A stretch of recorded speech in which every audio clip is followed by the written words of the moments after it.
يا بوجلوز، يا واد يا بوجلوز. نعم يابا. انت فين يا ولا؟ بنادي عليك من بدري. كنت بوكل البهايم يابا. بتاكل البهايم ولا بتاكل اكل البهايم يا ولا؟ يا سلام يابا على خفة دمك، قول لي عايزني ليه؟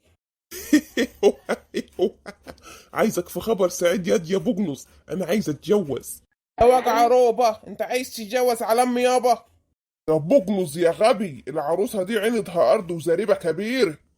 يابا كفاية الخير اللي عندني ده، امي لو عرفت هيجي لها سكت، ده كفاية الجلطة اللي جبتها لها. يا ابني ما انا عايز اتجوز عشان تخدمني وتخدم امك، وكمان عايز اخوك يا حبيبي. يا سلام على الصعبانية، واحنا كنا اشتكينا لك. فيك انت يا بوجلوز وامشي معايا في الجوازي، وانا هكتب لك جراتين باسمك على طول. خلاص يابا، تكتب لي الجراتين قبل ما نروح. جرب عليا كده يا حبيبي وانت مكعور في بعضك، جرب. خير يابا. انت بتخون ابوك يا ولا؟ خلاص يابا حقك علي، شوف هتروح للعروسة امتى وهاجي معاك. يا ولي ما هو في خطة هنعملها قبل ما نروح عشان يوافقوا على الجوازة دي. يعني انا مطلوب مني ايه يابا اعمله؟ خلصني. شوف يا سيدي، كل ما يقول لي عندك كم فدان انا اقول له مثلا 5، انت تقول هو على التواضع ده عنده 100، وهكذا يا ولي تزود. دي اهلا وسهلا. اهلا بك يا ابو نسب. وايه حكايه ابو نسب دي؟ ما هو انا جاي لك في الكلام، انا عايز اطلب ايد بنتك. اطلبها لمين؟ لبقلص؟ احنا خطبنا بقلص لسنية الكارت، انا عايز العروسه ليا انا. جوز بنتي وانت متجوز؟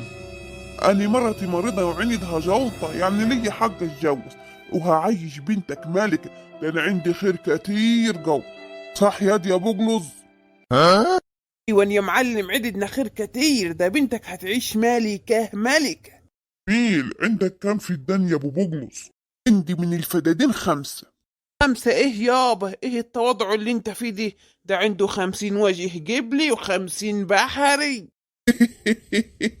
شاطر ياد يا بقلص، زود زود، هكتب لك الجراتين كل ما تقول حاجة وتزود فيها يا ولي. إن شاء الله. وعندك كام بهيمة بقى؟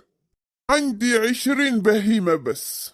يا معلم احنا من كتر البهايم ما بنعدش، قول 200 300 زرايب زرايب. السلام، ده انا بنتي هتعيش في عز وهاني. وبتصيف فين يا ابو بقلص؟ في الحقيقة ما بحبش ابعد، بروح راس البر. ازاي بس يابا؟ هو نسيت جزر المالديف؟ جزر المالديف مرة واحدة؟ ده انا هجوزك البيت دلوقتي. نسيت اقول لك كمان ان عندي بيتين. 200 بس يابا؟ ونسيت السرايات والفلل؟ عادي يابا، ده هيبقى ابو نسب، قول له كل اللي عندي. ده انت نسب تشرف يا ابو بوجلس. الف سلامة عليك، مالك؟ دول شوية برد كده بس. برد بس؟ ده عنده الروماتيزم والقلب والغدة والصداع المستمر. غبي اسكت، هتبوظ الجواز. انت مش قلت لي يابا كل ما اقول حاجة زود زود؟ اديني بزود اهو. كل الامراض دي عندك وعايز تتجوز بنتي؟ يلا يا راجل من هنا، ما عنديش بنات للجواز.